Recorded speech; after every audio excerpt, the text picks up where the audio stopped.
The feast is o'er. Now brimming wine in lordly cup is seen to shine before each eager guest.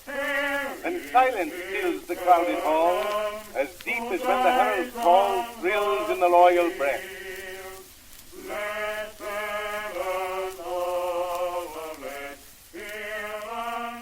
Welcome back to the Weird Medieval Guys podcast. I'm Olivia, and this is Aran. He's in disguise. That's right. I feel like I need to address the elephant in the room here, which is that last week we made a whole song and dance about how isn't it problematic that white boys get a little bit of Islamic theology in them and kind of go kind of get a bit too into it and spend a lot of time misrepresenting and sort of projecting onto Islamic traditions. Anyway, that's not what we're going to do today.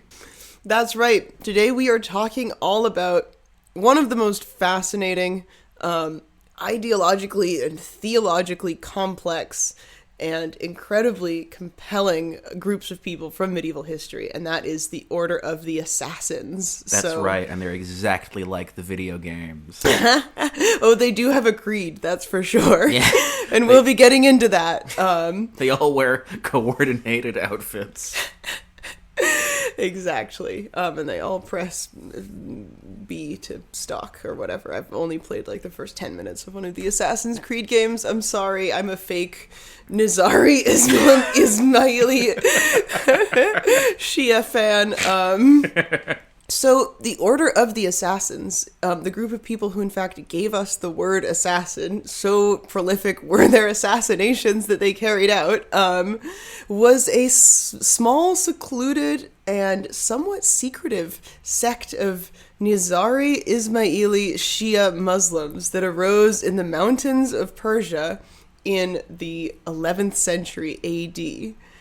And that probably sounded like word salad to you, but hopefully by the end of this podcast episode, you will understand a little bit about what it means to be a member, what it meant to be a member of this group of people, why they came about, and why their worldview developed in this fantastically complex and extremely unique way. Yeah, and they are so, I think one of the reasons why, because it is always fun when you get to become a verb. I think that's great. But they are one of the most confusing groups of people to have ever lived, and yet they are so kind of tied into the history of basically every aspect of the sort of late medieval history of the Islamic world. And it's going to be very fun. We're going to get to meet some fun characters. There's going to be lots of daring do and there's some capers in the story. Oh, there are lots and some of Mongols. Capers. Yes.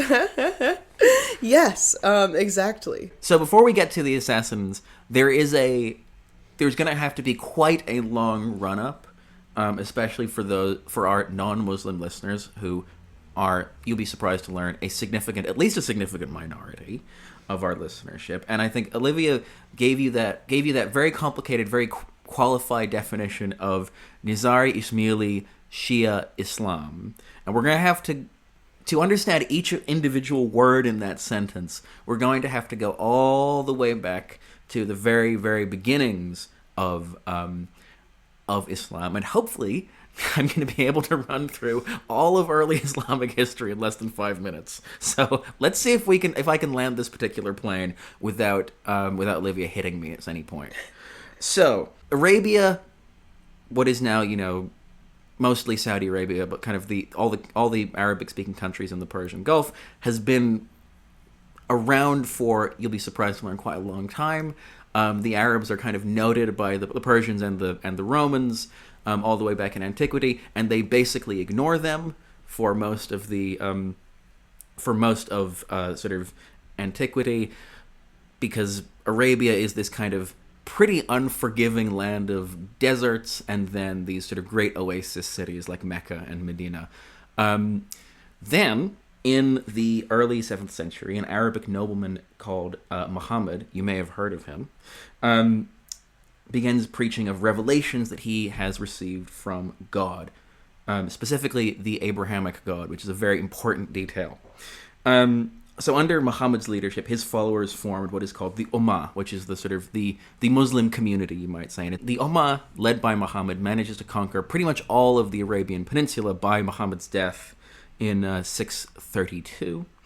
However, when Muhammad dies, there is a succession crisis over who should sort of replace him as the spiritual and political head of the Muslim community. So the majority of Muhammad's followers supported Abu Bakr, but a minority of them backed Ali ibn Abi Talib, who was the Prophet's cousin and his son-in-law. The majority ruled, and Abu Bakr was elected caliph, so essentially the kind of political head of the Islamic world, as it was at the time. Now, this sort of pro-Ali versus pro-Abu Bakr split was primarily a kind of political and factional one that did not initially lead to a huge rupture in the community. I mean, there were a couple of caliphs after Abu Bakr, including Ali, who are called the rightly guided caliphs, because they're the ones that pretty much everybody agrees were rightly guided. They're the least controversial ones. But the split kind of remained within the sort of the inner circle of the Muslim political community. And in 680, Ali's son, Hussein ibn Ali, leads a revolt against the caliphate. Now, they are met by a vastly superior Muslim army outside of the town of Karbala in what is now Iraq, and Hussein and many of his followers are massacred. And the Battle of Karbala is an incredibly important moment in the history of Islam, even more so than this dispute over Muhammad's succession, because the Prophet Muhammad's bloodline in Islam is an incredibly important source of legitimacy and also source of spiritual authority.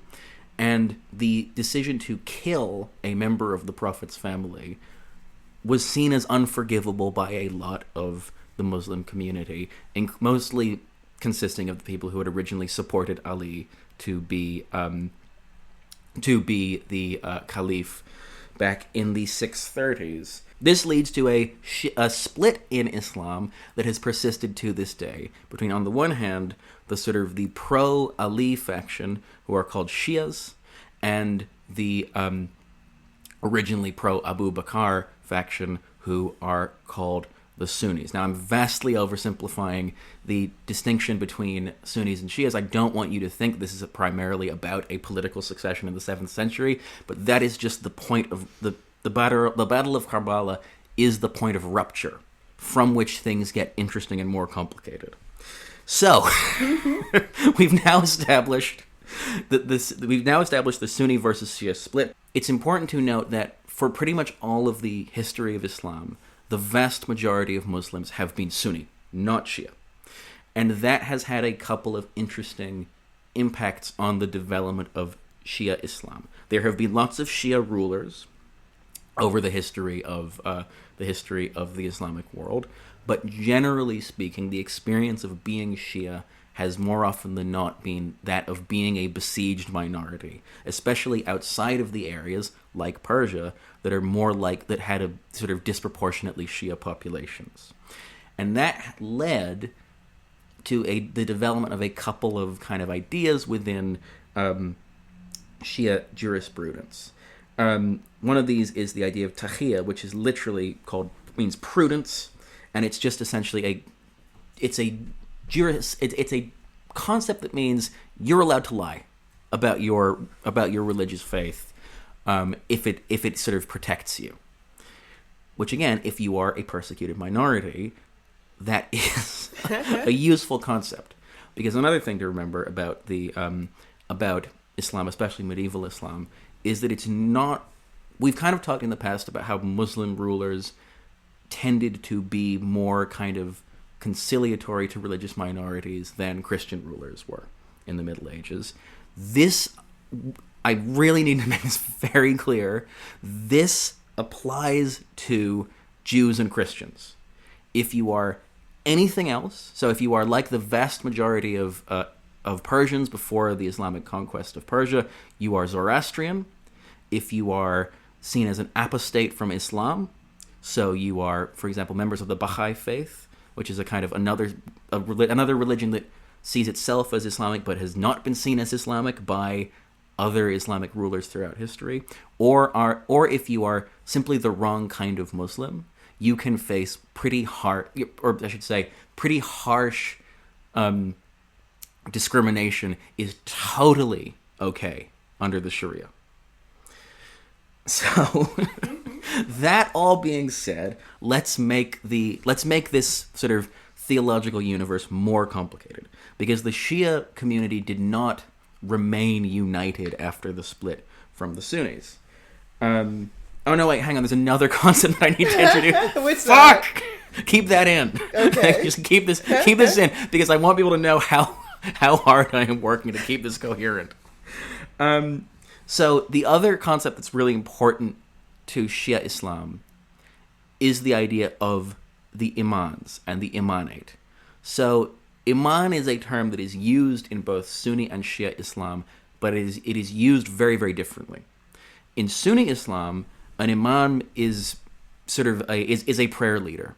It's sort of, and this is not totally true, but I'm just going to use it as a shorthand, kind of equivalent to a Christian priest or a Jewish rabbi. In Shia Islam, imam means something very, very, very specific, which it means somebody, and I'm going to get my definition right here. Essentially, an imam is an infallible spiritual leader. And there's only one imam. Shias believe that there's only one imam at any given time. Mm-hmm. And so it's a chain of succession. And of course, we'll see that there are questions that arise over how this succession takes place. But essentially, for Sunni Muslims, they believe that it is the job of the community. You know, the imam is someone who is the conduit between the community and God. And the Shia Muslims believe that God has chosen Muhammad, who is the first imam, and God has chosen every imam after that, essentially. Imams also, this is another important point, though. Muhammad was the first imam, but imam is not synonymous with prophet. No, it is, again, a spiritual leader. Yes. A community spiritual leader. And it's probably the closest we ever get to a quote-unquote Muslim pope. Yeah. But even that is a comparison that is in fraught. In Shiism, yes. Not in, because what I was going to say was, because in Sunni Islam, kind of coming up against these obvious questions of, well, then how does succession work and how do we determine the rules of succession? It's seen as not actually being something that people could possibly have jurisdiction over, like answering these questions of who was defined by God to be the next imam. And so that's why in Sunni Islam, to give you a very simplified overview, the community chooses, because it's like, well, we couldn't, it's not, we couldn't say that God wants this guy or God wants that guy, that's speaking on behalf of God. But anyways, carry on. Yes.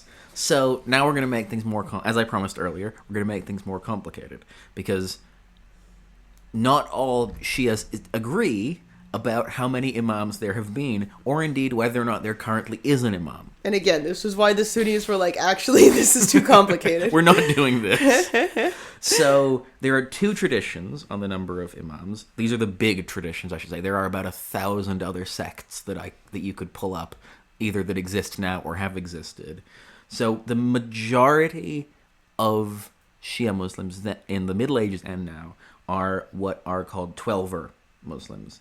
So according to the Twelver tradition, there have been 12 imams, and the last of these, Muhammad al-Mahdi, is prophesied to have been occluded or hidden in some sort of cosmic way to return only at the end of days. The Twelvers are the vast majority of the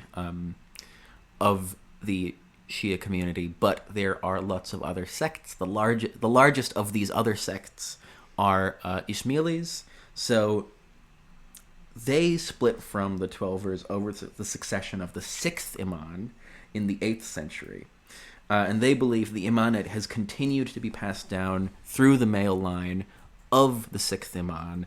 And again, there are different Ismaili sects, as we will see, but in some traditions to the present day. So there is a minority of Shia Muslims who believe that there is a currently living Imam, and he is out there. He's a real guy. You can look him up. He's called the Aga Khan. You can shake his hand. Yes. He seems pretty normal. He owns a lot of horses. So we're now 3 levels deep on this Russian doll of Muslim sects, but don't worry, we're not done yet. We are going to take a bit of a detour now to talk about the geopolitics of the Muslim world.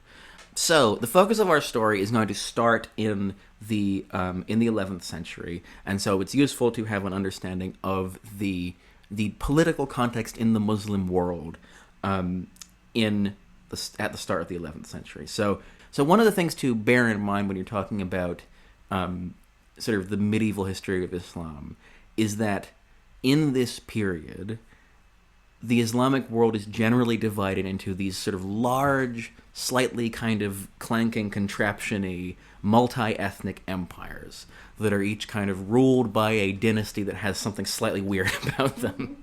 So it's usually, when you talk about sort of the Middle East in this period, you generally talk about sort of the dynasties that are ruling a given area rather than using sort of geographic terms like Egypt and Persia. Those were terms that were important, and they were important kind of cultural distinctions between Arabs and Turks and Persians and all the other different kinds of people who were living in the Muslim world.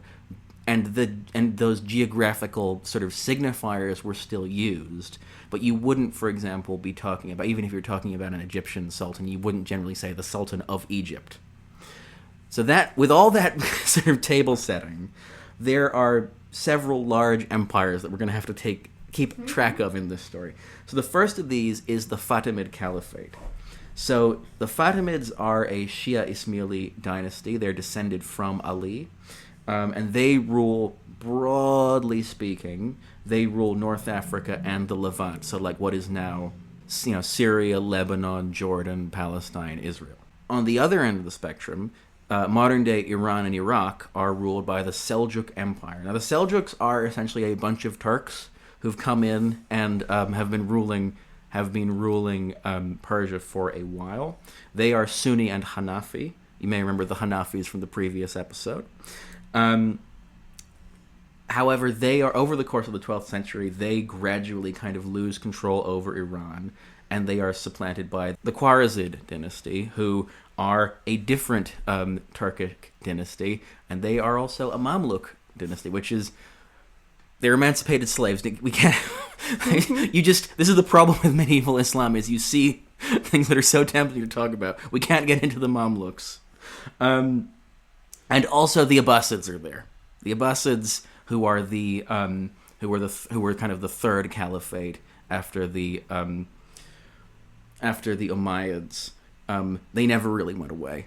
They got kind of kicked out of Persia, but they're still clinging on to the area around Baghdad. And that's the geopolitics. All right. Oh, and the last thing to say is, there are a lot of meanwhile in Europe, there are a lot of Christians who are getting quite excited about the idea of taking back the Holy Land. Oh, yes. This is of supreme relevance, as the Crusades are about to happen.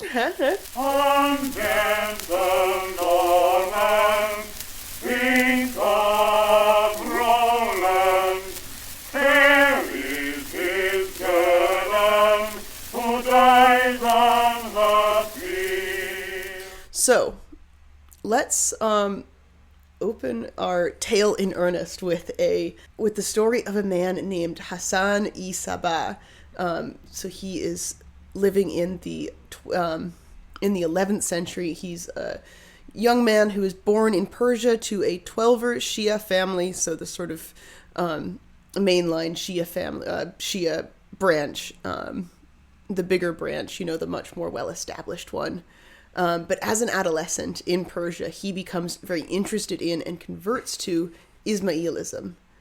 And he travels all the way around in his 20s through all of the Muslim areas of the Near East, so through Azerbaijan and Iran and Armenia and Syria and Palestine, on this like circuitous trip to get to Cairo, which is the heart of the Fatimid Caliphate, and it's the sort of ideological heart of his world now that he is converted in this way.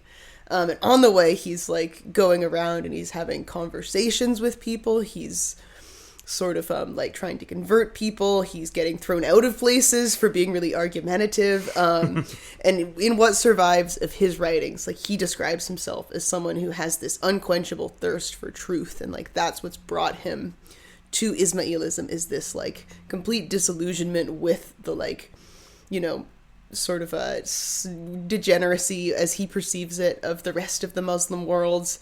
You know, he sees people like drinking and being much less than ideal Muslims, and he is on this sort of personal and spiritual journey to reconnect with like what belief and faith really mean.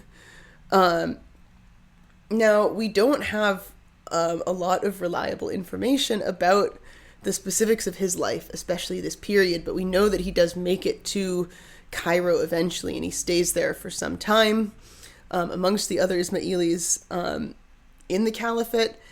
And this is like one part where scholars sort of disagree, but it's thought that he begins to become somewhat disillusioned with the Fatimid like state mechanism and the way that it's operating, and that this might have something to do with the fact that he can sense this sort of brewing like schism in the family of the caliph, because there is, as there often is, a scheming vizier. And although according to the ding ding ding, you can that was your free square on bingo. Yeah, there's always a scheming vizier, and actually there'll be other scheming viziers. There's later. So many scheming viziers. They love to scheme, and so Hassan is, it's believed, sort of, you know, catches wind of these schemes that are happening at court. Maybe he pisses some people off. He might have been put in prison and then released because of what was interpreted as a divine signal when the prison like collapsed. And then I think they try to deport him and like the boat sinks, and you know, he starts off his life in this spiritual journey as this guy who, you know, the way that his story has been passed down, he's like very fated to be this important guy, the fulcrum of a new ideological movement, which we always have to kind of treat with a little bit of a grain of salt. Yes. Because this is kind of coming to us in the form of hagiography. Yes, very much so.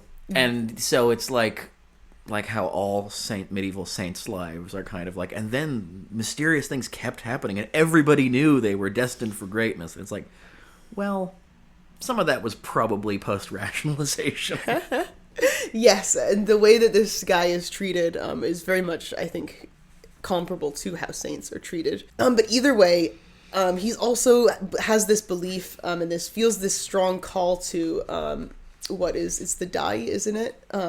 The Muslim call to preach and proselytize and be a missionary, and that's one of his like life's works, is to be a missionary and spread the faith. So he leaves Cairo, possibly under slightly acrimonious circumstances, because he believes that a scheming vizier is trying to sow discord in the court and probably is and oust the older son in the Ismaili. Oh yeah, sorry, I never actually picked up that thread. Yeah, you gotta close the loop of the scheming I'm vizier. gonna actually walk us back a bit. Right. And so in the Ismaili doctrine, it's believed that the imamate passes down through primogeniture, basically. So the oldest son of the imam will be the next imam. Pretty simple, and therefore slightly distressing when it seems like there are some schemes in place to maybe oust Nizar, the oldest son of the caliph, who's also the imam of the Fatimids. Either way, we don't have to pick up on all of this now, but he's... You know, Hassan clearly is someone who feels like this compulsion to wander and to proselytize. There's a sort of Muslim obligation called Da'i that's the obligation basically to be a missionary and spread the faith. And so that's kind of what he does best. And he goes out again and he wanders all over the place. Well, he's a man of faith who's been confronted with very grubby sort of material politics. Exactly. Interfering in what seems to be the most holy of all, and from his perspective is the most holy of all successions. Yes, because again, there's one imam. The imam is like the link between people and God, and the imams, in Islam, there is no distinction made between religious and secular leadership. There is no, divine right of kings. There's only the imam, who's the caliph. So there is only one guy who's in charge, and he is appointed by God. It's like if the Pope was also the king. Yeah. And as if that would ever happen. And we all lived according to biblical law, it's like that. And so the idea that these petty court politics could be trying to interfere with this, I mean, it's not the first or the last time it'll happen, but it's obviously quite, disillusions a man such as himself. So he goes and he wanders. And he wanders through Seljuk-controlled territory. Again, he's probably starting some arguments, but he's also picking up a following because people kind of like what he's saying. And the Seljuks, who are the dominant power in a lot of the areas where he is preaching, are not super pleased that he's just going around undermining them like that. Because remember, they're Sunni, he's Shia. And, they'll tolerate him a bit, but they start to kind of try to stomp him out. And he actually retreats further and further into the mountains in northern Persia. And it's believed that around the end of the 1080s, he and his followers come to this realization that they need to find somewhere where they can base their operations. They can't just be this itinerant movement forever. Right, every group of homies needs a trap house, essentially.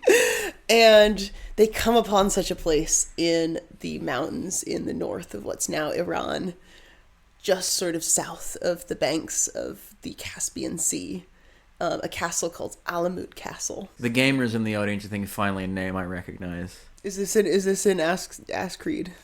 I think so. Nice.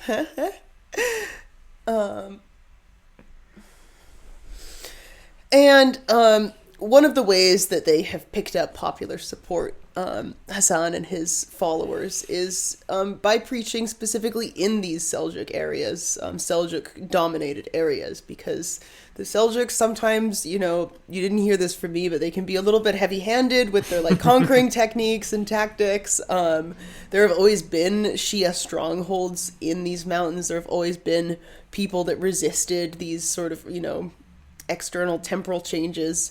And so there is a fair bit of popular support for them.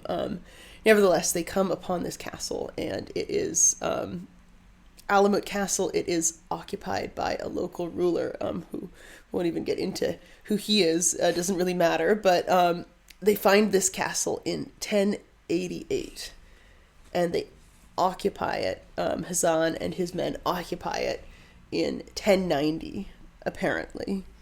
And apparently over the course of 2 years, between 1088 and 1090, they've staged a bloodless takeover of Alamut Castle. Not a single person has been killed. But suddenly, Hassan has been installed, and his men have been installed in this castle. So the stories of how this happens are really interesting. My impression from what I read is that it's essentially the movie Parasite.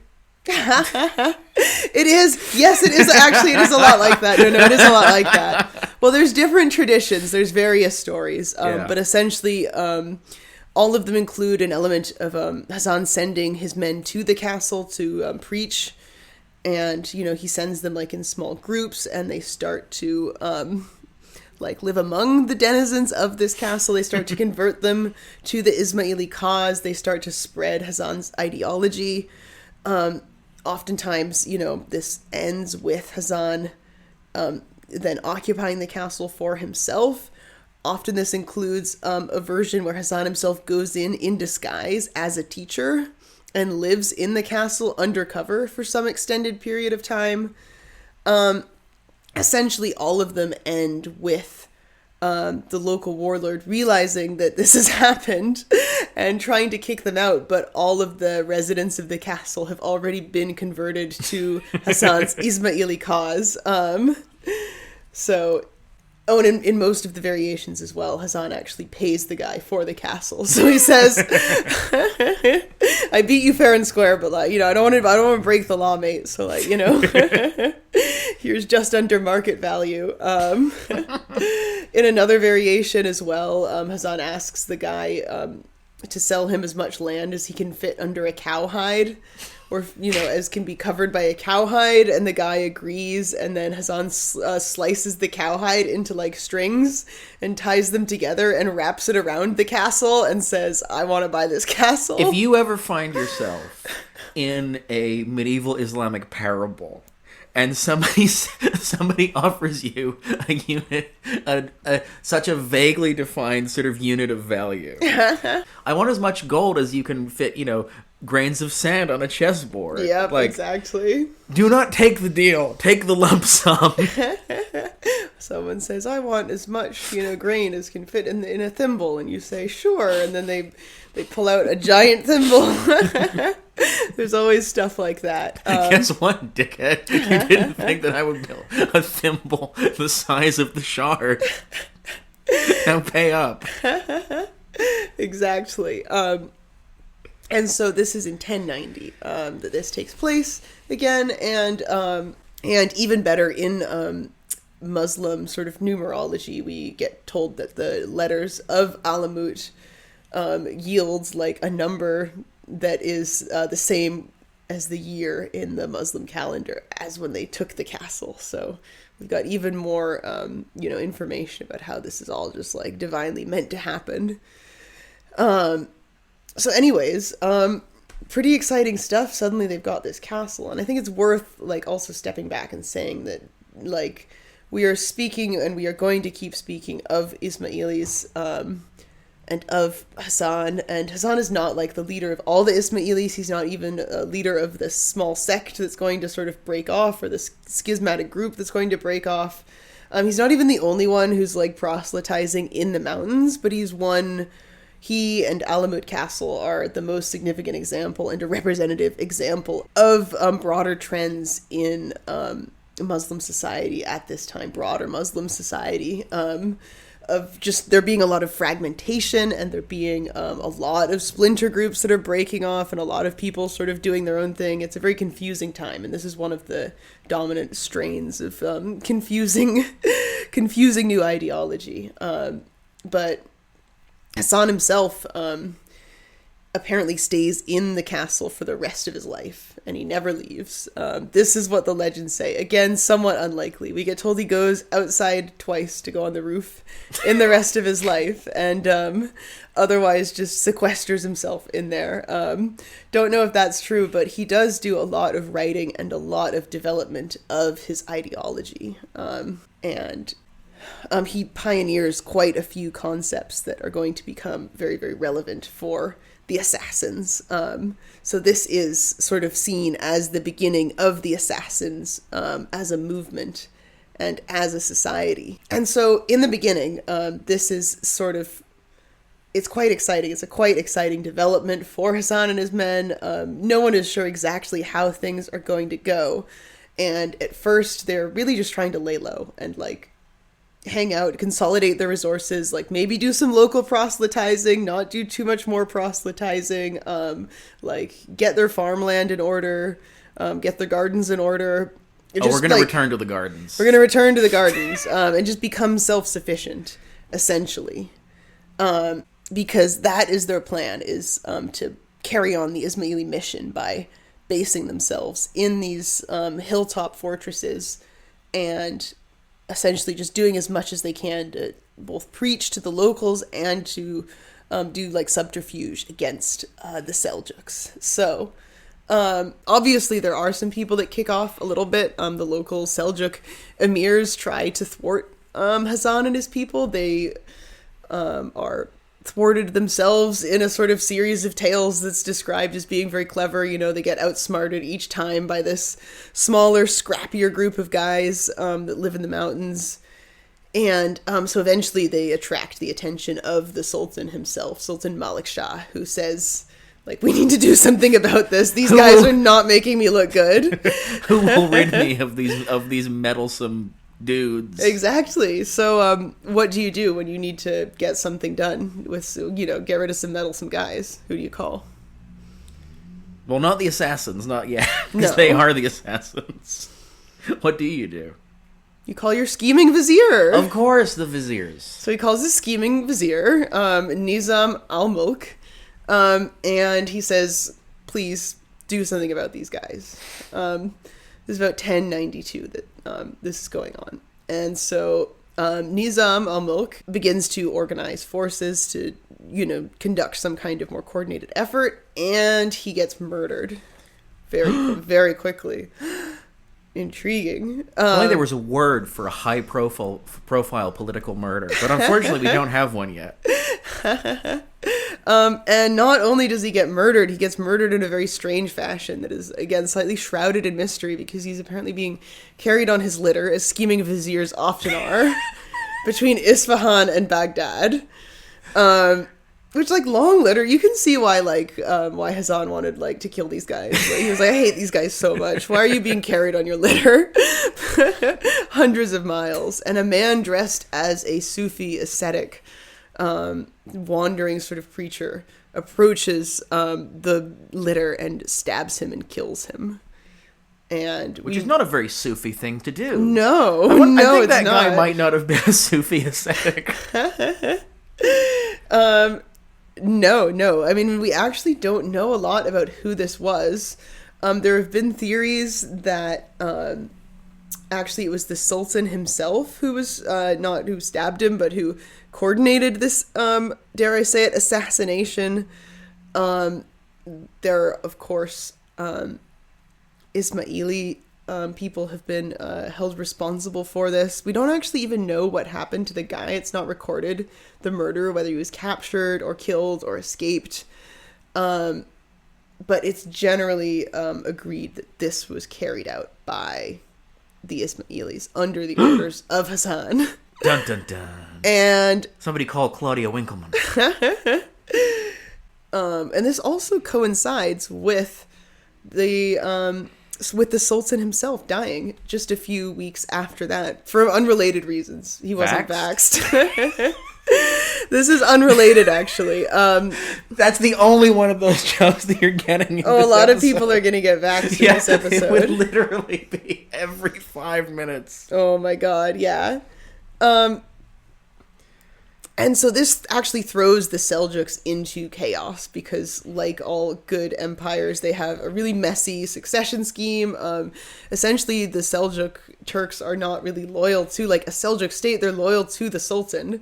And while they're having a succession crisis, which, by the way, lasts, I think, 13 years, there's very little centralized power in the area that they previously controlled. And so this is the perfect time for the Ismailis to continue to spread the word and to continue trying to carry out their mission. And I think that's a really important point that is going to keep coming up, which is that the nature of power in the Seljuk state, and also the nature of power more broadly, kind of in these big, ponderous, multi-ethnic empires, where quite often the local ruler isn't even the same religion, doesn't speak the same language as a lot of people that he's ruling. Actually, targeted assassinations are kind of the perfect scalpel to cause as much chaos as possible. Yes, and so because of this lack of centralized power, the Ismailis are able to seize more and more castles and strongholds and win more and more groups over to them. And this often happens by subterfuge and by trickery rather than outright violence. And so outright violence, traditional warfare will never be the name of the game for these Ismailis. Because they're just some guys in a castle. Yes, so there's one where they sort of pretend to be a Seljuk army and to be show up to a castle and say, "Oh, we've been stationed here, let us in," and they take it over. There's another one where they apparently they do a lot of scam, old school scams, basically Nigerian prince scams. Or just asking people who they know who work there to leave the back door open. Slip in Nizari. A joke that's going to make sense in 5 minutes. Exactly. And also slowly we start to see other people getting murdered in mysterious circumstances who seem to all be connected to opposition against the Ismailis. And it's slower in the beginning, but there is very much an ideology being developed by Hassan and his followers about what their role is as Muslims and as Ismaili Shias in particular, because there's very much a Muslim precedent for this. So I want to just quote Marshall Hodgson, who wrote a really good book called The Secret Order of the Assassins about the history and the ideology of this movement. He says a number of Muslim sects had already used assassination as a technique.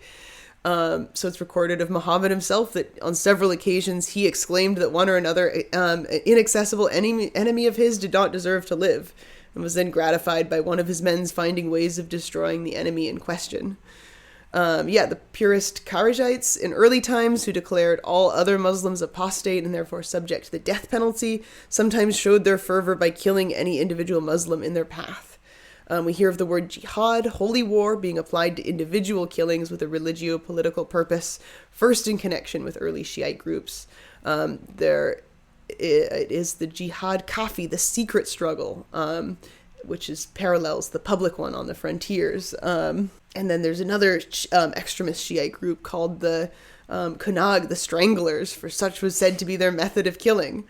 But he says none of these groups, however, gave to assassination the major political role which it came to have at the hands of the Nizaris. So, yeah, this is not just about getting rid of people who pose a threat. It's about making a statement. And he says by the end of the Nizari power at Alamut, the Fida'is, those prepared to do the jobs of assassination, were possibly a distinct group of people. Maybe this evolved into like a separate subset of them, but in the beginning it was this organization of basically everyone involved who was willing to do this kind of insane thing in order to further their cause. So Fida'i is the term that's used to refer to the devotees of Hassan and subsequent leaders of this movement. And it's used in a way that sort of means foot soldier, but the literal definition is sacrifice. So essentially people willing to sacrifice themselves.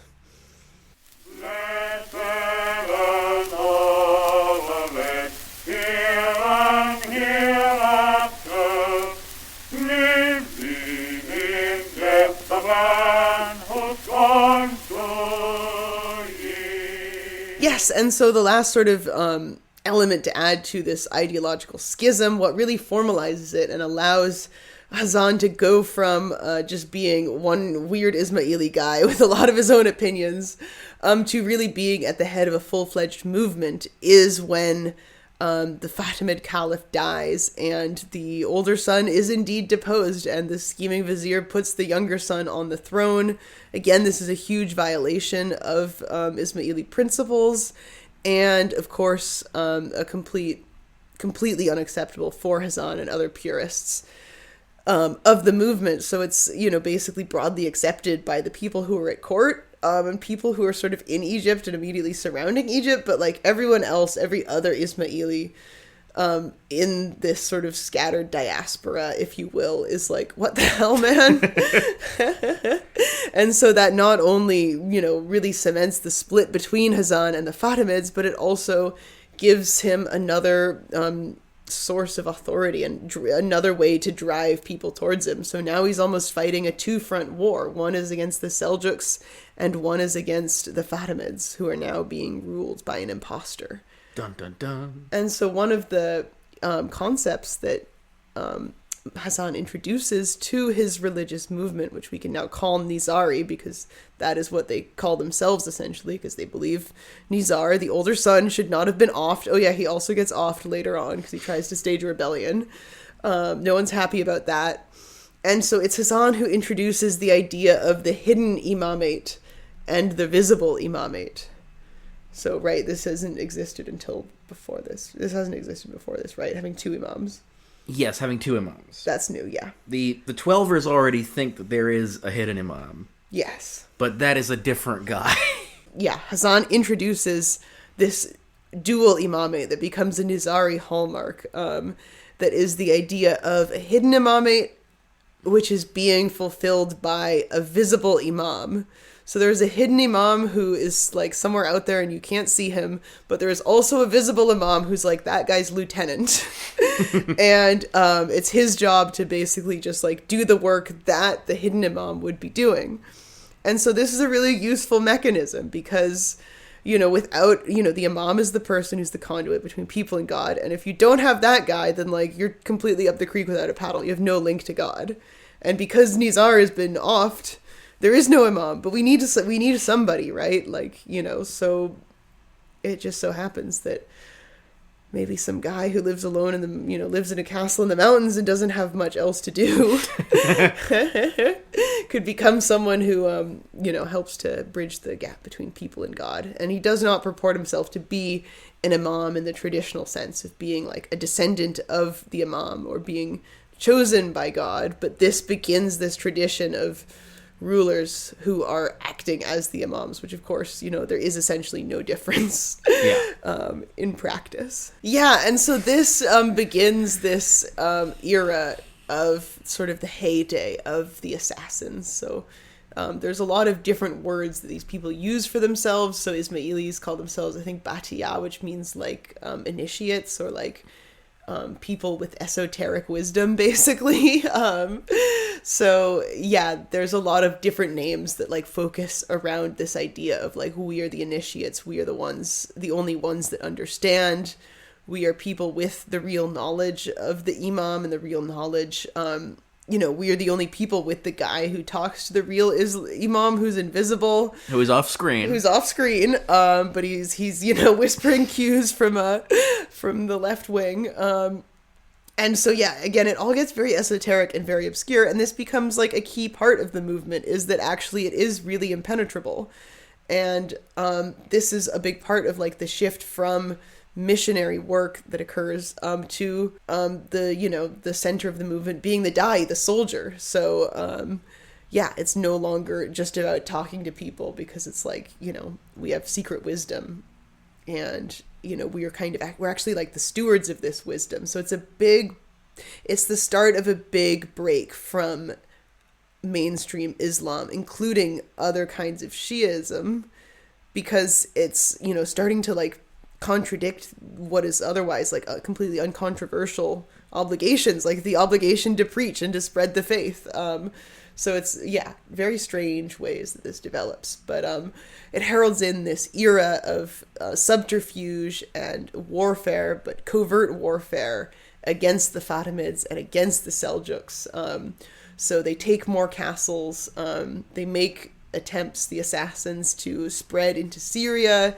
Unfortunately, as soon as sort of they make good grounds, like, you know, they make good progress, they'll get squashed back. I mean, they're still just a very small force in any kind of territorial battle, you know, head to head, without their sort of secret tactics, they're not going to do very well. And so they do very much survive on being covert and being agile and flexible and having this guerrilla warfare method. But yeah, they kill a lot of people, because unfortunately that's kind of the nature of this like absolutely insane power structure in this area at this time. You know, they'll make some advances while like the Seljuks are suffering a succession crisis, and then the Seljuks will decide on a guy, the assassins will get a couple castles taken off of them. It's a big back and forth, but actually in the 1090s they have loads and loads of assassinations, again mostly of Seljuks, but also of some Fatimids. And so sort of a circuitous way of reaching this point, but one of the many names by which they call themselves is in Arabic, I believe, it's like assassin, which means like men of the word or men of the book, and again is like a reference to their hidden esoteric knowledge. But Olivia, I thought they were called that because they did lots of drugs. Yes, and so this is part of this like mythology that forms around them. And I mean, I think probably lots of the assassinations that are attributed to them probably weren't actually carried out by them, but they become this mythical, larger-than-life group of people, you know, governed by this guy who doesn't leave the house, so nobody knows what he's like, and he has all these insane theological ideas, and obviously, like, they are not very well respected or well thought of. by the other Muslims. And so it's actually in right, so it's in 1123, I believe, that that the Fatimid Caliph Al-Amir Biaham Allah writes about them, and he calls them not Assassins or Assassins, but Hashishins, which means like hashish eaters. Which generally so, like, also pot just means, smokers. low lives. Yeah, exactly. That's the connotation. It's like, these guys, these are scum, essentially. Yeah, exactly. But a lot of people have kind of run with that as, like, that being what they called themselves. They did not call themselves Hashishin. No, and they Hassan absolutely abhorred alcohol, and probably also by extension, my guess would be hashish. He actually, according to legend, executes his own son because his own son was accused of having a glass of wine or something. So, yeah, this isn't the kind of guy that would tolerate something like that. Funnily enough, the caliph who calls them Hashashins actually goes on to get assassinated by them in 1130. Heard you were talking shit. I don't know if it's connected to them, being called pot smokers, but you never know. And so in the background as well, by the way, what's another important event that's been happening, just gonna set this up for later, is the Crusades. So we've had like one crusade happen already in the 1090s. This is mostly, the assassins have mostly been insulated from this. There's another crusade in the 1140s or something. So there's a lot going on in the world, and even, bigger than the Muslim worlds as well. And even as the Seljuks begin to disintegrate, their empire loses a lot of its power and its stability over the course of the 12th century. It also just becomes clear to the assassins that they're living in this big, wide world that's moving quickly, and a small mountain sect is having to fight pretty hard to sort of just stay afloat. So there's something extremely interesting that happens that will be sort of pivotal for the assassins' ideology. And for Nizari Ismaili ideology that happens in 1164. And so this is that the leader of the assassins he declares the end of the world. Now, I have some thoughts. Because you may have noticed that the world did not end in 1164. And it has continued to not end since then. But it's important to note that, like, in this context, the end of the world, the apocalypse, does not mean let's all drink the Kool-Aid. No, it actually meant let's all drink the wine. Huzzah! Basically. So yes, it's the Qiyamah is what it's called. And yes, in like mainstream Muslim theology, this is like the doomsday in the realist sense, in the essentially like revelation sense. But this was something completely different to the assassins. So their leader, whose name was also Hassan, actually, this is Hassan II. I mean, it's hard to know exactly like how to interpret this, but he basically tells his, acting as the imam, the visible imam, he tells his followers, I have a message from the hidden imam. And he says it's the apocalypse and that we should prepare. And this has really specific ramifications for the Nizari Ismailis. And this does not mean that, everything catches on fire or anything, but it means that they are living as if, they are preparing for the end of the world all of a sudden. And it's a very strange time, and it's not without controversy. In fact, it's something that's deeply troubling to a lot of the movement and causes a lot of instability within the assassins and the Nizaris.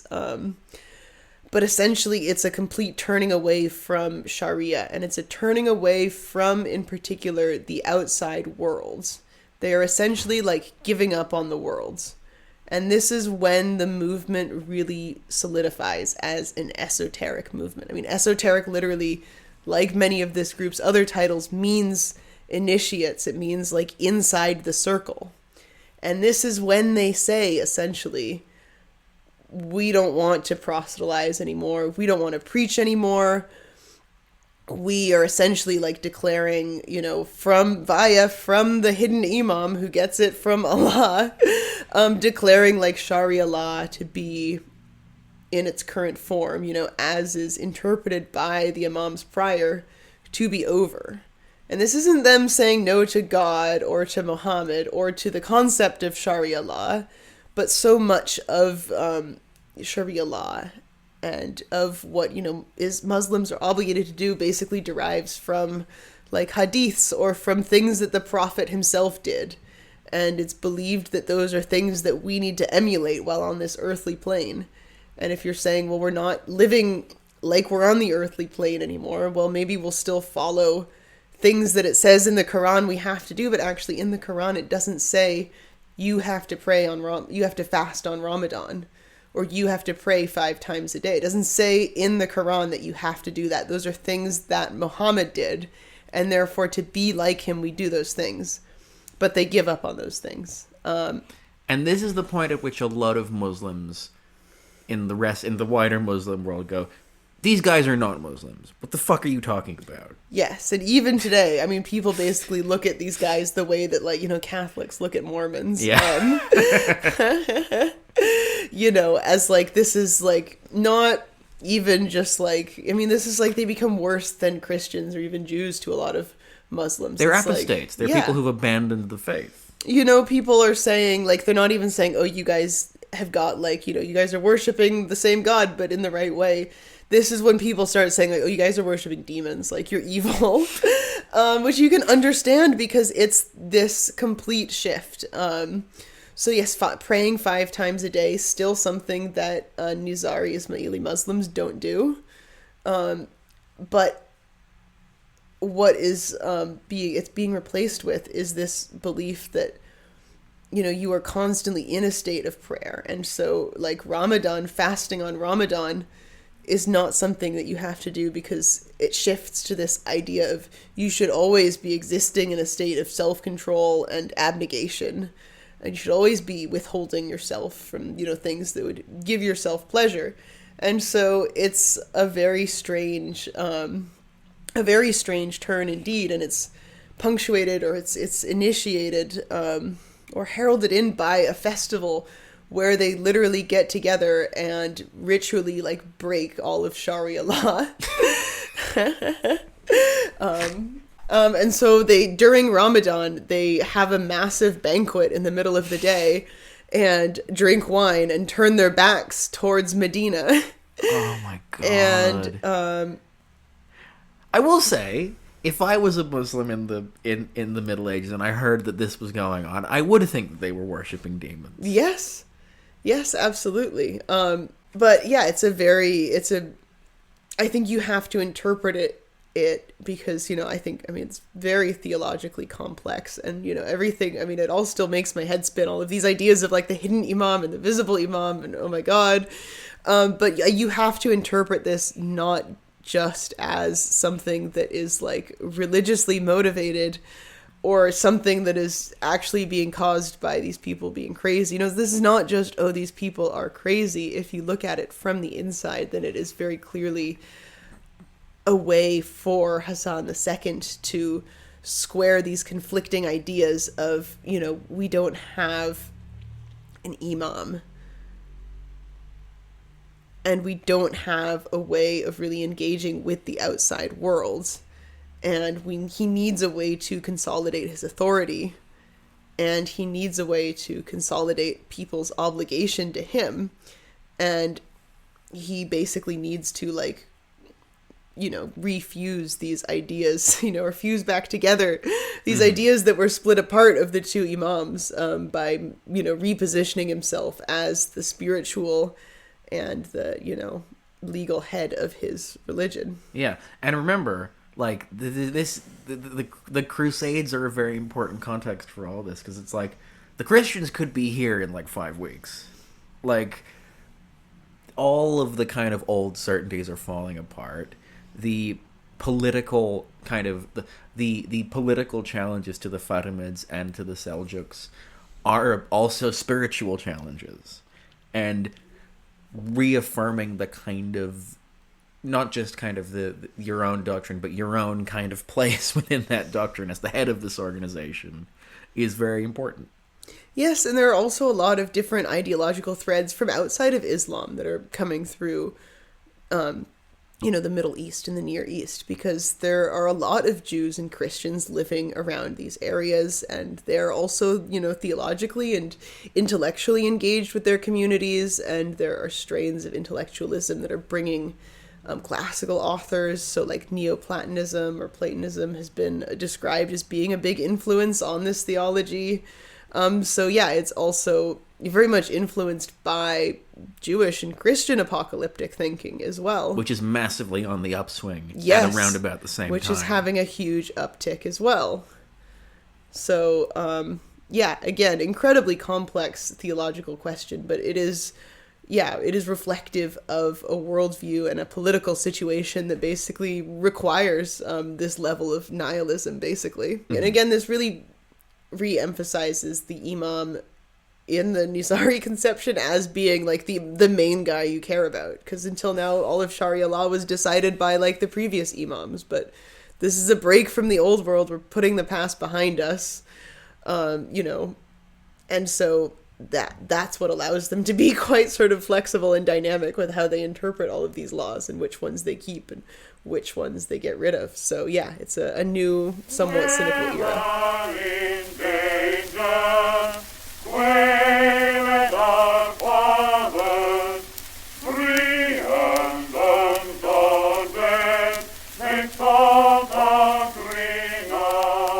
All of these things, again, coincide with bigger forces sort of threatening to choke out the assassins from their stronghold, especially in Syria, which has been the main place where they have focused on trying to make land claims and expand their territories. Actually, not that long after declaring it's the apocalypse, one of the assassins actually assassinates Hassan II. I never thought this would happen to me! Because they think it's complete heresy, and it's, again, a very unstabilizing time for the movement. He does have a successor who's working under him to try to, and after him to try to sort of consolidate and keep up with things, but they start to lose a little bit of the lands that they have, a little bit of the progress they've made in places like Syria. And this is really good news for other people with designs on lands like Syria and, I don't know, maybe all of the Middle East. The Christians have arrived. Yeah. So we're not going to do the entire history of the early Crusades, but the important thing to note is that almost 500 years after losing Syria to the early Rashidun Caliphate, Rashidun Caliphate, the Christianity returns, and they set up a succession of sort of small principalities along the sort of the Levantine Mediterranean coastline. Kingdom of Jerusalem, things of that nature. So this is obviously a huge blow to the Fatimids, who remember who were the local rulers, and this kicks off a bit of a political crisis, little tiny political crisis in the Fatimid Caliphate, because they've lost Jerusalem. Yep. And the character who stands to take advantage of that is a military commander called Saladin. Yes. Who is basically just a Kurdish soldier. So initially, during the period of the Crusader states, the assassins try to strike a little bit of a deal with the king of Jerusalem, who is, a Christian king, and try to basically make an alliance against some of the other Muslims who are encroaching upon both of their territories. So the assassins are like, well, they hate us and they hate you. They might even hate us more, but let's not talk about that. Olivia, they definitely hate them more. And that actually doesn't go that well for the assassins, because I believe they still get ambushed, and a bunch of them get ambushed and killed by some Christians anyways while they're trying to hash out the deal. It's a complete disaster.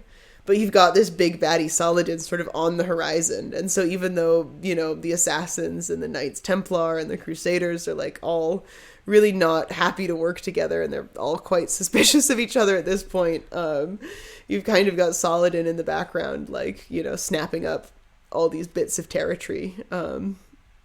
and sort of, everyone can sort of see where this is going, especially because once the first king that the Crusaders or that the assassins try to work with dies, the next one I think is he's 13 years old and he has leprosy. Oh my god, not what's his face? Yeah, Baldwin. Yes. Yeah, poor Baldwin. And I think Syria is also being run by like an 11-year-old at this point, so it's like a totally great time to be a Kurdish guy who wants to rule the world. Yeah, so obviously Saladin is a ideological and political enemy of the assassins, so what's the right thing to do? They try to assassinate him, and there's like a great series of accounts of them trying to assassinate him where they like almost get him. It's very Fidel Castro and the CIA. Exactly. Like poisoned pens. It's really funny, there's all these ones that are like, oh, they like, cut a hole in his tent and then like, go in and there's like a note on his pillow that says like, you thought you got me. Stuff like that. Or they'll like throw a knife at him and it will like lodge itself in the wall an inch from his head and he'll be like, these guys aren't so bad. Yeah. And this is like the heyday of when a lot of the like assassination sort of like legends, and again it's all like very, very mired in myth, but it's the heyday when we get a lot of these really good legends. So there's like I think there's also legends about them like leaving notes in his tent, like Saladin's, that are like stuck there with poisoned daggers. There's plenty of daring do that's happening in tents in Syria. Yes, exactly. And we get more and more mythology as well, like built up around some of the people of this movement as well. So loads and loads of myths about these guys that can just like melt into shadows and transmogrify themselves into toads and stuff like that. Whereas mostly they just dress up as nuns. Yeah, they dress up. There's ones they dress up as nuns or Christians or like, and a lot of the time they'll kill some. I mean, they have like a good hit rate, but that's because a lot of the time they'll just get killed right afterwards, or they'll kill themselves to avoid getting like tortured afterwards. But it's still all very mysterious and obviously provides a very good environment for myth and legend to flourish. And so according to legend, actually, Saladin is like so vexed and perplexed by all of these attempts, and in particular has like so much respect for Aldinan, who is I think it's Aldinan, who's the guy who Yeah, because he's the guy in Syria. No, yeah. For Rashid al-Din Sinan, who is the successor to Hassan II, and who becomes like one of the most famed and mysterious figures. And apparently, according to legend, Saladin is just like so impressed by this guy's swag that he's like, there's no way I'll be able to beat him. So we have to form an alliance, and so they form kind of a tentative alliance, which leads to the first assassinations by the assassins of Westerners as well. So now all of a sudden you've got Europeans getting like stabbed to death in the courts. You've got people posing as bodyguards and posing as soldiers as well, and then they'll just like jump out at you and stab you as soon as you get close. So it's something that doesn't happen all that often, but becomes a source of fear, and is very successful at striking fear into the Crusaders' hearts. Yes, and this is the point at which Europeans start writing about the assassins. So the oldest account of the assassins is that of Benjamin of Tudela, who is a Jewish traveler who ends up in the Levant in 1167, and he writes the sort of the first Western account of the assassins. Now he gets some pretty basic stuff wrong that I think is quite fun. So he claims they don't believe in Islam, and he thinks they live in Lebanon because he's mistranslated the Arabic word for heretics and thinks that it's a place. But he's wrong in ways that are interesting, because it's very clear that he's getting his information about the assassins from Sunni sources based on the way that he describes them, especially the stuff about, these guys aren't Muslims. Even though that is not how they would ever consider themselves. Yeah. But it's not like he can talk to these guys. No. And then, of course, the most famous person to write about the assassins is Marco Polo. Well, Marco Polo and his ghostwriter. Yep. Okay, we cannot truly do justice to the sheer interesting weirdness of Marco Polo and his book. So we're just going to have to talk about this a little bit, because I think this is the sort of canonical Western interpretation of the assassins at the time. Now, Marco Polo, very importantly, never met any assassins. He was traveling in Asia long after they had ceased operations. However, he does apparently, according to the travels of Marco Polo, he does apparently hear whilst in Asia about these guys. Now, we have some reasons to doubt, based on the kind of things that he does say and the stuff that he gets wrong. He gets stuff wrong in a pattern, essentially, that's a consistent pattern that suggests that he is getting stuff not from Middle Eastern sources, but from previous kind of European writings about it. And the whole, Marco heard of this whilst traveling in the East is just a kind of framing device and not true. It's very Prester John, isn't it? It's very Prester John. I went to India, and Prester John was right around the corner, but my boat was leaving, so I didn't have time to go see him. So I'm going to read little bits of Marco Polo's narrative, and we can kind of do a little bit of a close reading about what fits with what we already know, and where there are potentially European inventions. So, in the chapter titled "The Old Man at the Mountain," because first of all, the title "The Old Man of the Mountain" is sort of commonly associated with the leader of the assassins. This is a mistranslation of the word sheikh. It should mean lord. He's saying old man instead. So the old man was called in their language Alodin. He had caused a certain valley between two mountains to be enclosed, and had turned it into a garden. See, I told you we were going to get back to gardens. And they do apparently have really nice gardens in their castles. So that's okay, we've got, so far, we're not doing too bad. The largest and most beautiful that had ever been seen, filled with every variety of fruit. In it were erected pavilions and palaces, the most elegant that can be imagined, all covered with gilding and exquisite painting.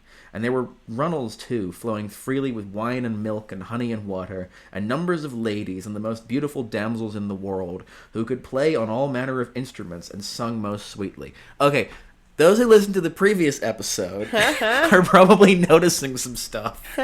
So where did all these baddies come from? That's my question.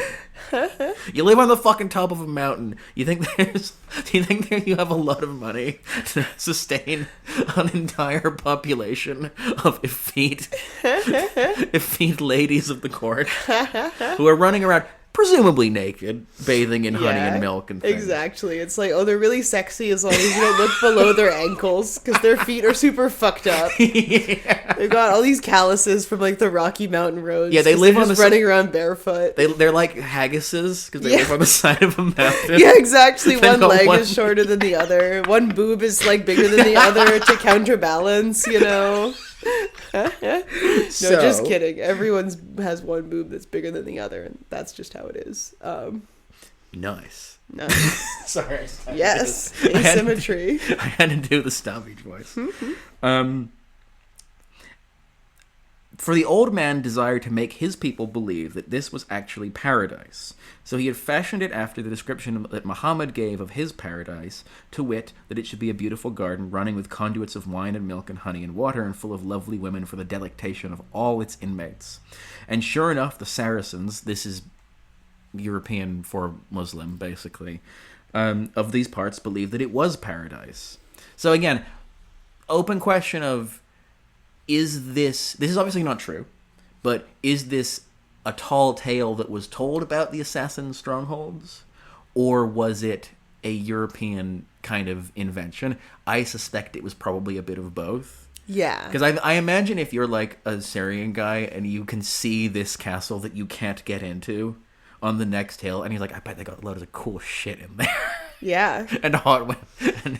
But potentially, as I think we'll see, I think the hot women may be a European innovation. And there are, kind of echoes of the whole apocalyptic ideology, the idea of an earthly paradise, which is something that, other Muslims would have been aware of and I think ostensibly could have been sort of twisted around by Sunnis into something that is like, even more heretical than it actually was. Yes. Now no man was allowed to enter the garden save those who he intended to be his assassins. There was a fortress at the entrance to the garden strong enough to resist all the world, and there was no other way to get in. So again, we got correct mountain fortress, tick. He kept at his court a number of youths of the country, from 12 to 20 years of age, such as had a taste for soldiering, and those he used to tell tall tales about paradise, just as Muhammad had been wont to do, and they believed him just as the Saracens believe in Muhammad. So again, this is a little bit of a dig at, can you believe these Muslims believe in heaven? We would never believe in anything so foolish. Even though we were Christians, we believe all the same shit. Yep. Yeah, we don't believe in Muslim heaven. We believe in real heaven. Yeah, like, imagine how stupid it would be if I believed in a heaven where everyone was Muslim. Yeah. This is where it gets interesting. Then he would induce them into his garden, some 4, 6, or 10 at a time, having first made them drink a certain potion which cast them into a deep sleep, and then causing them to be lifted and carried in. So when they awoke, they found themselves in the garden. So basically, what he's saying is he would take some of his followers, drug them, dump them in this garden full of baddies, and they would wake up and go, nice. And they would believe that they had died and gone to heaven. Yes, and when therefore they awoke and found themselves in a place so charming they deemed that it was paradise in very truth, and the ladies and damsels dallied with them to their heart's content, so that they had what young men would have, and with their own good will they never would have quitted the place. So again, this is the part that is definitively does not show up in any Western accounts before Marco Polo. Marco Polo has made this sexy. Yep. There are women. Previously, there are women, but there's no sort of indication that they're like, you're gonna go and sleep with all of them. Nope. And this is, again, I think it's too early to call this Orientalism properly, but this is like the idea that the Middle East is full of like beautiful, sexually available women who will just sort of fall on you. It starts pretty early. Yes, exactly. And it's, he has a story to tell and a story to sell. He wants this to be compelling, and he wants it to buy into people's, stereotypes of what that area is like. And, the idea of barbarism being tied to like sexual licentiousness is also an extremely old one. It's even older than Christianity. It's also extremely common in ancient Roman writings to say, and then we went to France and all the women were total slags or whatever. It's a common way of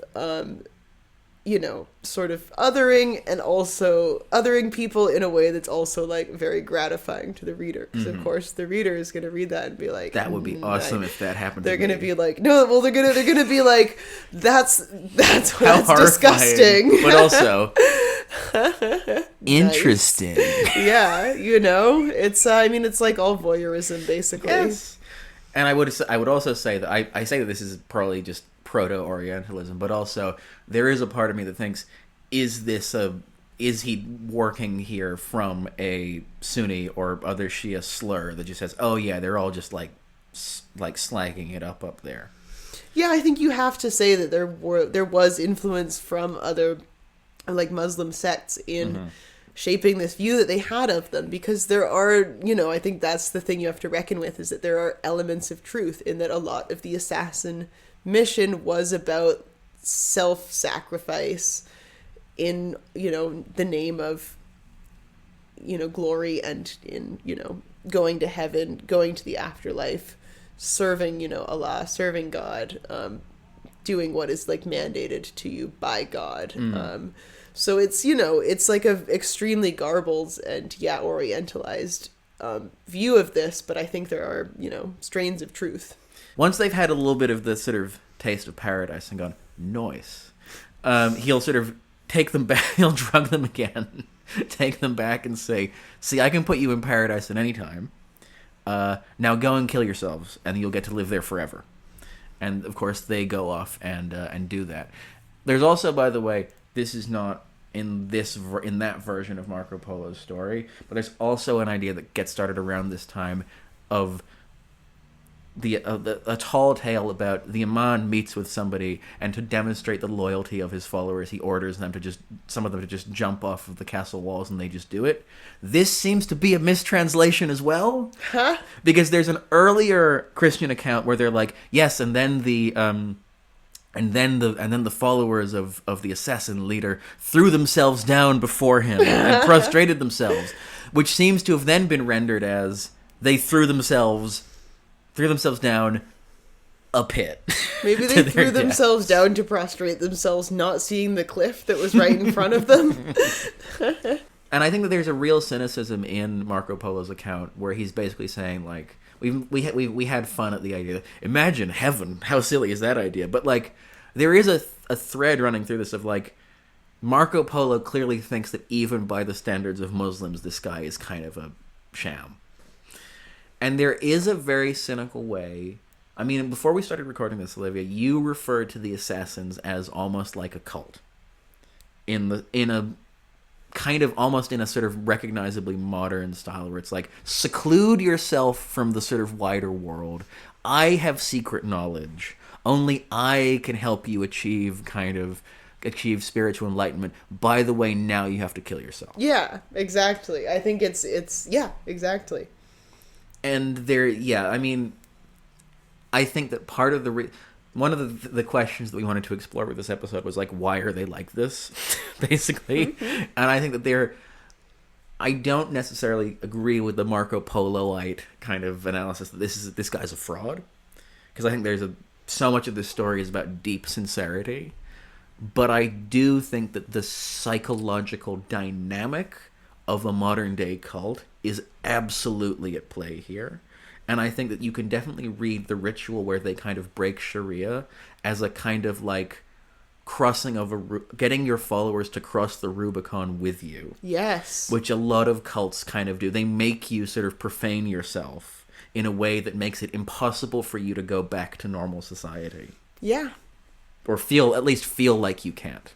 Yeah, exactly. I think that's a really good point. And I think it's in some ways the only logical response to a world, the inherent conflict between an ideology that demands you to have this sole faith in this sole authority figure who is the sole link between you and God, versus, again, the machinations of the world, the scheming viziers and the difficult questions that get asked. Because it all seems so simple on paper, this degree of orthodoxy that, the Ismaili doctrine demands of you. But then it becomes really difficult to actually reckon with real world dilemmas and issues. Like, what if someone offs the imam? Now, I want to make something incredibly important, or make an incredibly important point. Nizari Ismailism is a real living religion. I am not calling it a cult. What I am saying is that the specific dynamics and specific choices made by specific leaders at a specific time certainly appear to have been quite effective at cultivating a kind of cult-like atmosphere within these very enclosed environments of these castles. Well, yeah, because now Nizari, Ismaili Shia Muslims are like one of the most sort of widely distributed, least isolated groups of people in Islam. So yeah, I mean, that's obviously they're not all living in difference. Castles anymore. Unfortunately, they're not all living in castles. Aga Khan probably is. But yeah, this is purely about the assassins and about sort of, and about maintaining this extremely doctrinal, or again, orthodox lifestyle and just system of beliefs.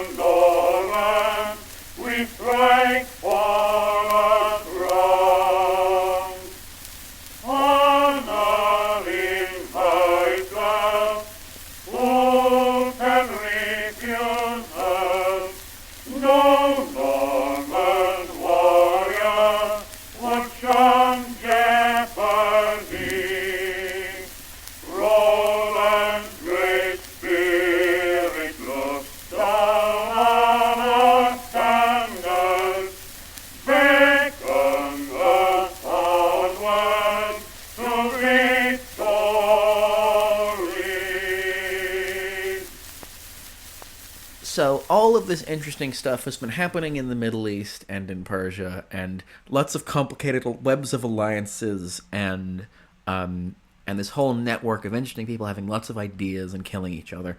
That is all going to get upended by a bunch of people who've been doing something entirely unrelated for this whole time, which is the arrival of the Mongols in the early 13th century. So,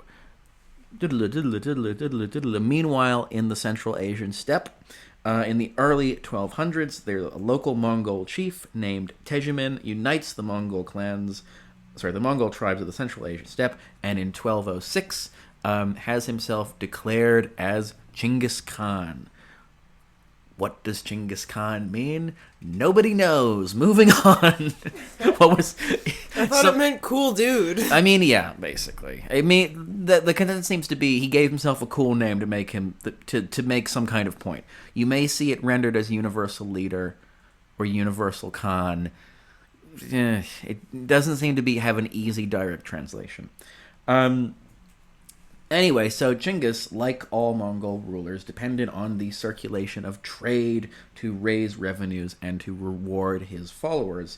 And Iran, in particular, or Persia, as we've been calling it, is an essential step on the southern land route between India and Europe. Because remember, this is a world where there is this kind of barrier between the Christian world and the rest of Asia, which is the Muslim world, but it's a permeable barrier. There's still trade happening. So possibly because of the absolutely bird-brained leadership of Khwarizmid Empire in massacring some Mongol merchants in 1218, Genghis sort of has a pretext to invade and sort of subjugate Iran and bring it into his imperial domain. And the Mongol invasion of Persia, it's enormously bloody. Hundreds of thousands of people, conservatively, are killed in just a few years. And it ends with the annexation of most of Persia into the Mongol Empire. However, Genghis Khan does not target the lands of the assassins. This may be, and this is very contentious, this may be because there was some kind of alliance between the assassins and the Mongols, which kind of, again, if we think about how the assassins have been conducting themselves politically, makes a great deal of sense. The Mongols do not give a fuck about...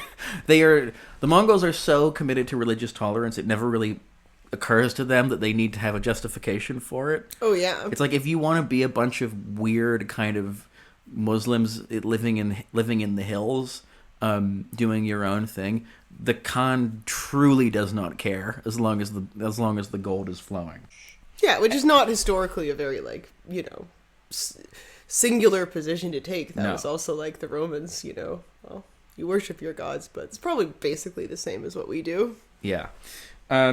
And so in 1221, the Nizari Iman sends an embassy to the Great Khan in Karakoram to pay homage. So essentially offer themselves up as vassals of the Great Khan, as basically everybody who in the region who is quickly realizing that these guys are not going away, and also you're not going to be able to beat them, is doing. And in the lifetime of Genghis Khan, again, you can debate about whether or not there was a premeditated alliance between the Mongols and the assassins. Either way, it seems like in Genghis Khan's life, the relationship seems to have been quite good and quite peaceful. Because again, having the sort of local liege lord be somebody who does not really engage in any of the spiritual debates that the assassins have generally been on the wrong end of is quite helpful. But in 1229, Genghis Khan dies, and he is succeeded by his son Ogedei, who is eventually succeeded by Genghis's grandson Möngke Khan in 1241. And at some point in that kind of window, things have gone sideways in the Mongol assassin relationship. Again, when did a breach happen? We don't really know. it might just be that because when the Khwarezmids sort of are out of the picture, the Mongols and the assassins start looking at each other not as sort of allies of convenience, but as people who could do real damage to each other. You might be wondering, well, what are the Mongols going to do to the assassins? The assassins are up on castles in the sky, and the Mongols are a bunch of horse archers. To which I would say the Mongols are also ferociously effective siege warriors. They have been learning from all of the great sort of siege engineers of Persia and China for a generation. Do not fuck with them, as we will see. Yeah, and they have a very cosmopolitan empire. I mean, they've got like French people in there hanging out. Like, they're not. I think they're not quite as parochial as people sometimes believe that they are. Good God, no! Oh my God, no! They encompass pretty much every type of person that you can find in Eurasia at this point. And so in 1258, William, the Flemish priest William of Rubik, who is sort of visiting the Mongol capital of Karakorum, says that there is increased security on foreigners in the city because there was an assassination attempt against Möngke Khan. Whether or not this is actually true, and whether or not he is just reporting what is sort of the rumors that are swirling in the city, because historically Mongols don't like being upfront with foreigners about their internal politics, and it's great sport for a Mongol to just lie to these guys, because again, it is quite politically useful. Oh yeah, and it's not like guessing. William speaks Mongolian, Exactly.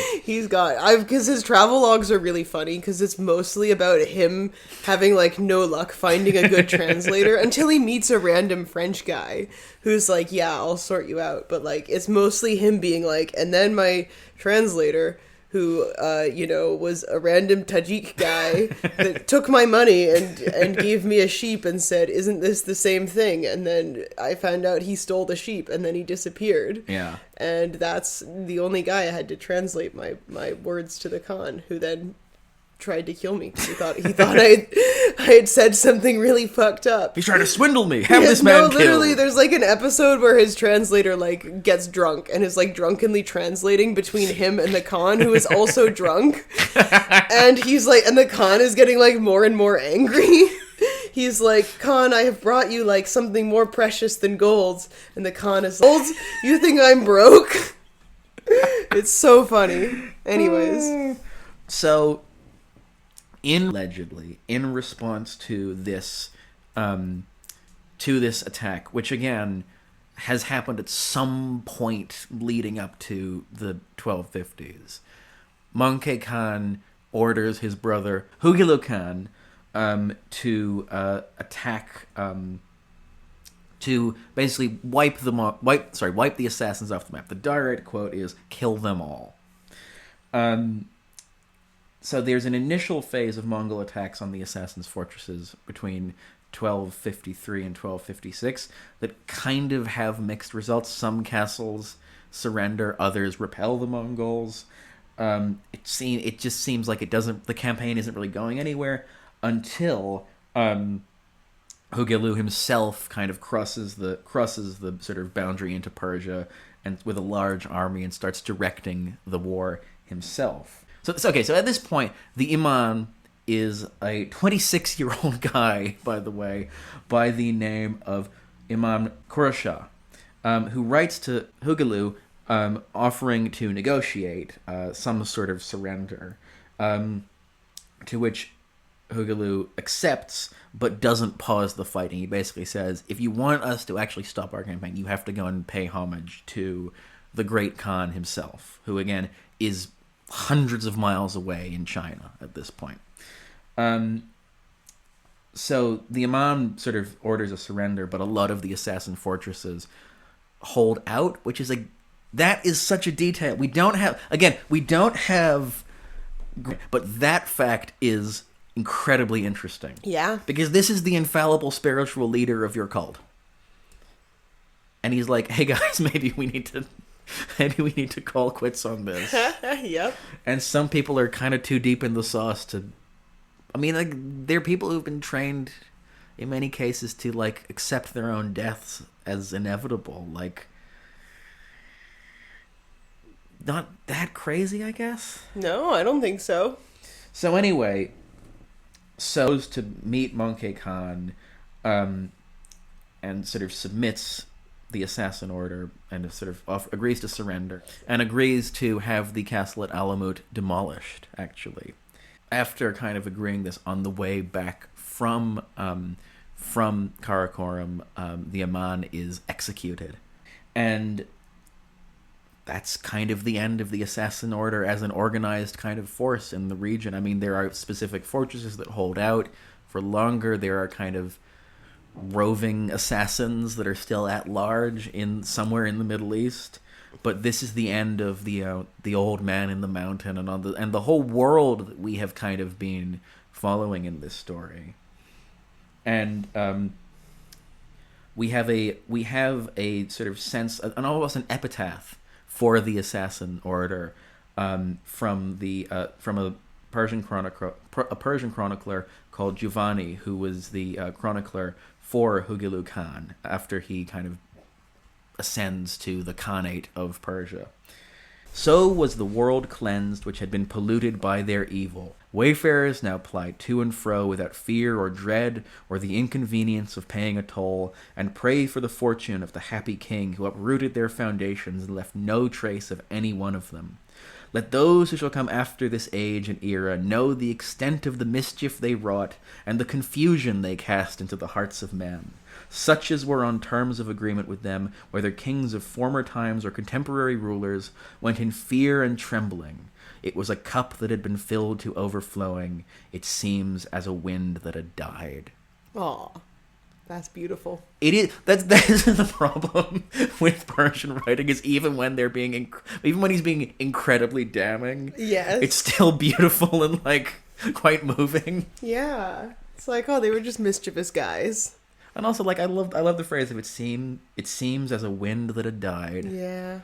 And that is the end of the assassins. I mean, they've obviously lived on in popular culture, in the English language. Yes. I mean, like I said, they became a verb, which is always very impressive to get to do. And I think what they have kind of contributed to is the exoticization of the Middle East and of the Islamic early after the early 13th century, when the Middle East and parts of Europe are kind of brought into this sort of world economic system across all of Eurasia that the Mongols are running quite profitably. It's more information is kind of coming out into Europe about the Middle East, about Islam, and the idea of these sort of esoteric lunatics living at the top of mountains, throwing themselves off cliffs to prove some esoteric point, chimes with a lot of the stuff that Westerners want to and have always wanted to believe about Islam and believe about the Middle East as a whole.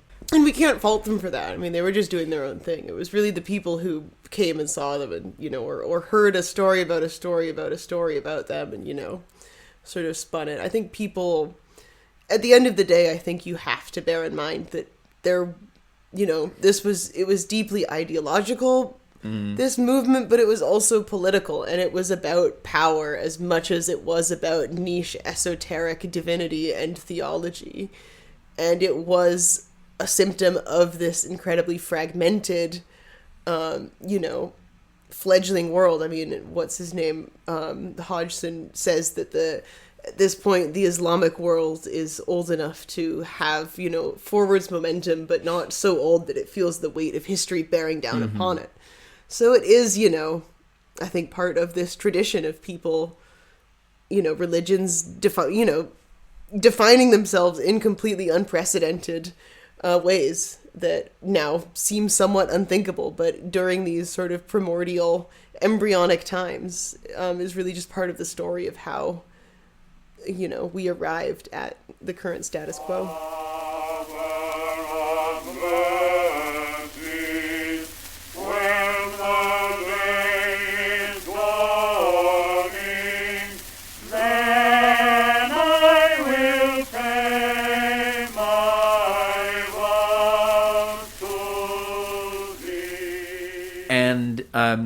I do want to return us to this idea of the Mongol world system and of the Mongols changing the course of kind of how Europe and Asia relate to one another, because that is going to be the subject of the next episode, where we're going to talk about the role of the Mongol Empire, and particularly the Golden Horde, in late medieval history, and particularly ask the question that is sort of, I see posited quite often on social media of like, wait a minute, there was a transcontinental empire in the Middle Ages, why isn't there more of a cultural legacy for it? To which I am going to say, ooh boy, just you wait. Spoiler alert, it's not just dumplings. Although it also is that. Yes, and after that, we'll get into why fish think there's no cultural legacy of water. Imagine, if you will, a world in which Russia does not exist. But yeah, no, I'm looking forward to that episode, and if you enjoyed this episode and you want to see more of this show, then please do leave us a 5-star review on your podcast platform of choice. And also, if you like, you can leave a Spotify comment, and Olivia might read it out on the show. I just wanted to give a general roundup, because in the last episode, Yes. we asked you guys to say what kind of drunkard you were of the 12 types of drunkard, and I think Hungry Horse is the leader by quite a bit. Yes. So yeah, very real of you guys. And by the way, I should, in the interest of transparency, yes, you, me, and Joe Mason went to an ale festival in Ely, which was maybe the most medieval thing any of us have ever done. And I think we all became quite hungry horses by the end. There was no amount of scampi fries that could have sated me. Oh my god, I forgot about the scampi fries.